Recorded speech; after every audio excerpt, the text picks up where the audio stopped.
Ne l'épousez pas, Harry et William cachent avec père à propos de Camilla, très déterminé.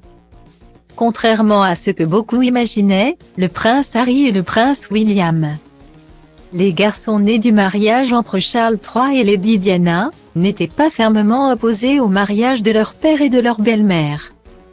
Du moins pour les raisons que l'on peut imaginer.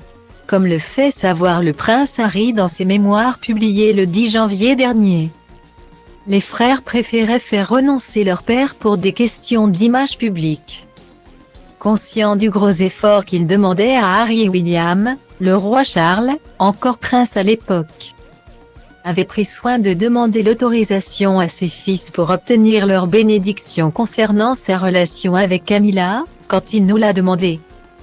Willy et moi lui avons promis que Camilla serait chaleureusement accueillie au sein de la famille. Écrit-il. La seule chose que nous souhaitions en contrepartie, c'est qu'il ne l'épouse pas. Un mariage déclencherait une controverse. La presse sauterait sur l'occasion. Cela inciterait le pays tout entier, le monde tout entier, à évoquer de nouveau maman. À comparer maman et Camilla, et personne n'avait intérêt à ça. Encore moins Camilla.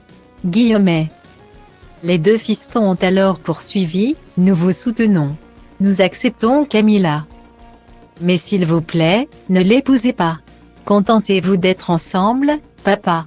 Il n'a pas répondu. C'est quoi il ne pensait alors pas, c'était que la personne la plus difficile à convaincre n'était pas leur père, peu de temps après nos présentations sommaires. Elle s'est lancée dans une opération de longue haleine, entrant en campagne pour accéder au statut d'épousée. Au bout du compte, à la couronne, avec la bénédiction de papa, présumions-nous. Des rumeurs ont commencé à circuler, dans tous les journaux, sur la conversation privée qu'elle avait eue avec Willy. Étayée par des détails très précis, que Willy ne leur avait bien évidemment pas fournis. Ces fuites ne pouvaient venir que de la seule autre personne présente lors de cette rencontre. Et elles avaient été manifestement orchestrées par le nouvel expert en relations publiques que Camilla avait convaincu papa d'engager. Guillemets.